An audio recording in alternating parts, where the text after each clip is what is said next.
जय श्री राम। मेरे प्यारे दोस्तों, आप सभी देशवासियों को गंगा स्नान की हार्दिक शुभकामनाएं। इसे देव गंगा स्नान भी कहा जाता है क्योंकि अभी 2-3 दिन पूर्व ही आपने देखा होगा कि अभी देव उठान मनाया गया, जिसमें कहते हैं कि भगवान श्री नारायण और हमारे देवी पितृ सभी उस दिन उन्हें जगाया जाता है और आज के दिन वो सभी गंगा स्नान करते हैं।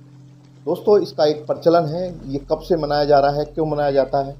जैसा कि आप सभी जानते हैं कि आज कार्तिक मास की पूर्णिमा है और आज के दिन ही गंगा स्नान किया जाता है और इस गंगा स्नान को बड़ा ही पुण्य देने वाला कहा जाता है। इसका इतिहास महाभारत से जुड़ा है। जब महाभारत में जैसे आपने जाना कि धृतराष्ट्र ने के पुत्र दुर्योधन ने अपने चाचा पांडवों का सभी राजपाट सब छीन लिया, उन्हें कई बार मारने की भी कोशिश की गई और उसके बाद उन्होंने इसने पांचाली, जो जिसे द्रौपदी भी कहते थे, उसने उसके साथ अभद्रता की, उसका चीरहरण किया और चीरहरण करते समय वहाँ पर बहुत बड़े बड़े योद्धा थे जिनको कभी जीतना मुश्किल था, लेकिन अधर्म के साथ खड़े होने के कारण उनका भी वध हुआ। और वध किसने किया? उनके ही परिवार के लोगों ने। हमारे साथ भी कभी कभी ऐसा समय आ जाता है जीवन में कि हमें किसको चुनना है।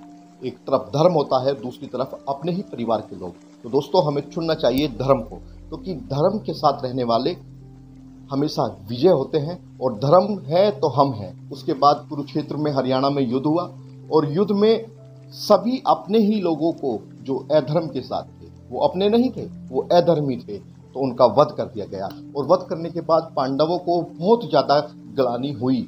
वो परेशान थे क्योंकि उन्होंने अपने ताऊ, चाचा, बाबा, दादा, इन सब की हत्या कर दी गई क्योंकि वो लोग धर्म के साथ नहीं थे। उसके बाद भगवान श्री कृष्ण ने उनके शोक में देखा पांडवों को, तो उन्हें ब्रजघाट की धरती गढ़मुक्तेश्वर ले जा करके उनके पूर्वजों के, उनके परिवार के लोगों के जो मारे गए थे युद्ध में, उन लोगों की आत्मा की शांति के लिए पूजा पाठ कराया, गंगा स्नान कराया।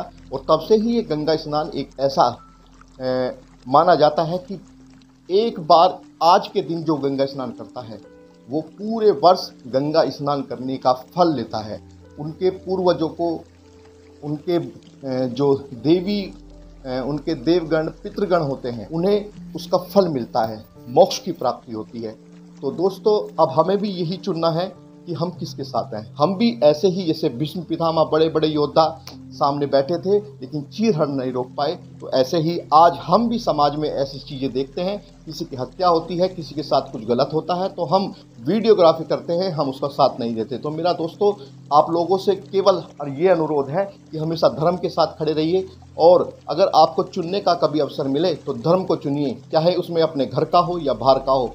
और हमें किसी की जान बचाने की कोशिश करनी चाहिए, ना कि वीडियो बनाने की। जय हिंद, जय भारत। मैं भगवान से प्रार्थना करता हूँ, माँ गंगा से प्रार्थना करता हूँ कि अपनी कृपा आप पर बनाए रखे और आपका जीवन, आपका परिवार खुशहाल रहे और माँ गंगा के पवित्र जल की अमृत वर्षा आप पर होती रहे। जय हिंद, जय भारत। मैं आपका छोटा भाई सचिन खटीक, संगीत स्वामी जी का सेवक। जय हिंद।